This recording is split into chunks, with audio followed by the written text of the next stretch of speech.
Assalamualaikum warahmatullahi wabarakatuh. Kaum muslimin dan muslimat rahimakumullah. Di channel ini telah beberapa kali masuk pertanyaan yang menanyakan tentang bayi ambar atau anak ambar. Anak ambar atau bayi ambar ini bisa jadi namanya berbeda-beda. Misalnya di daerah Jawa, bayi ambar ini atau anak ambar ini disebut dengan bayi bajang. Di daerah Thailand istilahnya disebut dengan kumantong.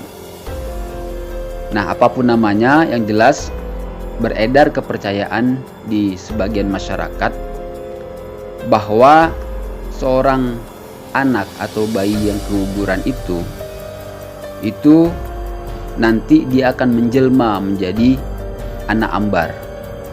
Konon anak ambar ini kalau dipelihara baik-baik, dia bisa membantu mewujudkan apapun permintaan yang memeliharanya, baik dalam masalah ekonomi, dalam masalah asmara, karir, usaha, pertemanan, dan lain-lain sebagainya. Dan kalau misalnya ada suami istri yang sudah lama menikah tapi dia belum juga punya anak, ada juga orang yang menganjurkan untuk memelihara anak ambar, karena katanya dengan memelihara anak ambar tersebut, pasangan suami istri yang sudah lama tidak punya anak ini bisa akan segera mempunyai anak. Itu kepercayaannya. Lalu juga anak ambar ini bisa dijadikan alat untuk mencari uang secara instan. Jadi mirip-mirip tuyul lah, bisa membantu orang memeliharanya itu untuk mencari uang secara gaib atau secara instan. Tapi ada konsekuensinya, yaitu istri dari orang yang memelihara anak ambar tersebut yaitu harus mengasuhnya dan menyusui anak ambar tersebut. Terus konon syarat memelihara anak ambar itu dianjurkan adalah orang yang masih lajang. Kalau dia adalah seorang yang sudah punya pasangan, maka konon ada mahar yang harus dibayarkan kepada orang yang bisa memediasinya dengan jumlah tertentu, seperti orang yang mengambil anak dari panti asuhan. Bagaimana cara memelihara anak ambar ini? Konon anak ambar ini harus dikasih nama terlebih dahulu, lalu dipanggil seolah-olah dia itu masih hidup, lalu juga dirawat dengan cara disiapkan segala perluannya seperti tempatnya, ya, disediakan juga bajunya, ya, tempat tidurnya, yang semuanya itu dalam bentuk yang mini atau kecil. Jadi sepatunya kecil, bajunya kecil gitu.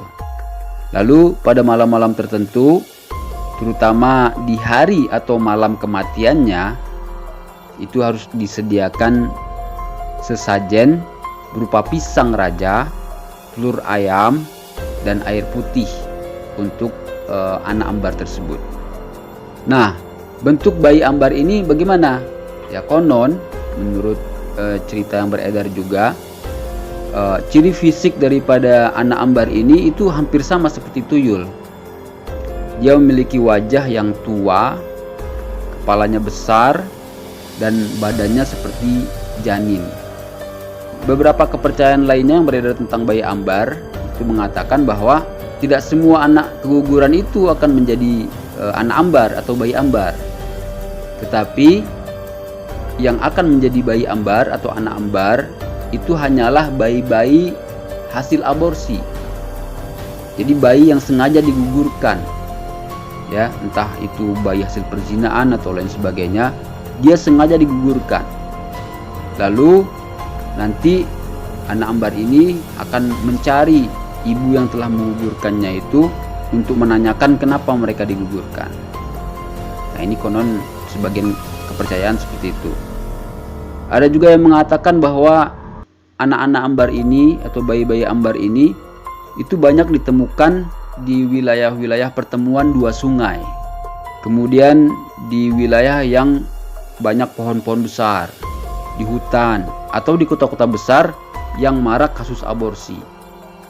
Nah, itulah kepercayaan yang beredar di sebagian masyarakat. Ada orang yang mempercayai hal-hal seperti itu. Lalu bagaimana menurut Islam? Menurut agama kita ini kepercayaan seperti ini benar atau tidak gitu.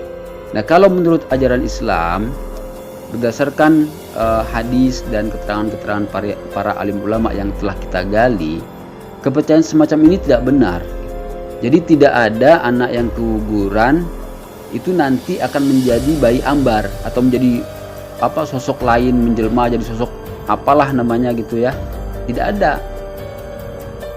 Seorang bayi yang keguguran atau anak yang meninggal dalam usia yang belum baligh, menurut akidah yang harus diyakini oleh orang Islam adalah mereka itu ditempatkan oleh Allah Subhanahu wa taala di surga. Enggak ada ceritanya mereka akan kelayaban rohnya di dunia ini menjadi makhluk-makhluk tertentu, ya apapun namanya lah itu. Tidak ada. Jadi mereka di surga yang mana mereka bertempat di perut burung pipit surga di bawah gunung Misik. Itu kalau anak-anak dari kalangan orang Muslim. Tapi mereka nggak hanya di situ terus, mereka bisa bebas berkeliaran juga kemana-mana di surga itu, kemana yang mereka mau. Kalau arwah anak-anak yang meninggal dari kalangan orang-orang musyrik, maka anak-anak tersebut itu di surga juga, tetapi mereka tidak punya tempat tertentu untuk menetap. Mereka ya berkeliaran saja di surga itu kemana mereka mau.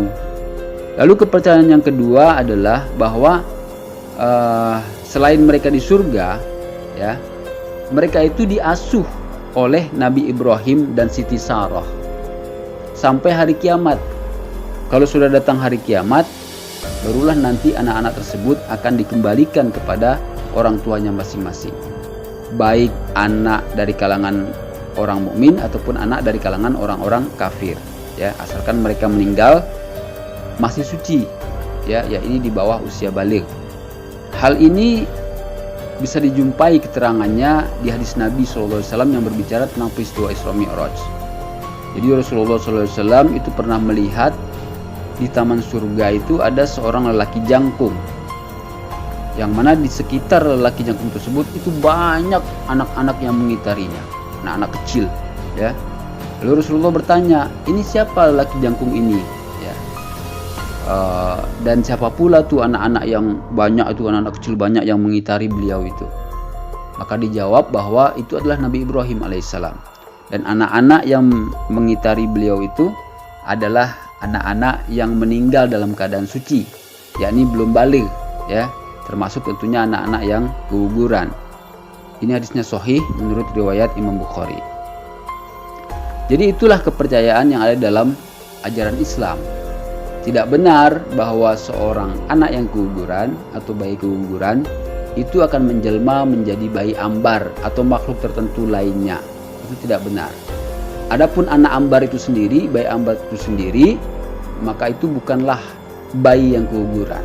Itu adalah jin atau setan yang mengganggu akidah umat manusia supaya keliru keyakinannya, supaya keliru kepercayaannya, atau bahkan bisa jadi terjerumus ke dalam perbuatan syirik, ya, karena telah menggantungkan harapannya kepada makhluk tersebut, tidak lagi kepada Allah Subhanahu wa ta'ala. Nah, demikianlah yang bisa kami sampaikan. Mudah-mudahan bermanfaat. Wassalamualaikum warahmatullahi wabarakatuh.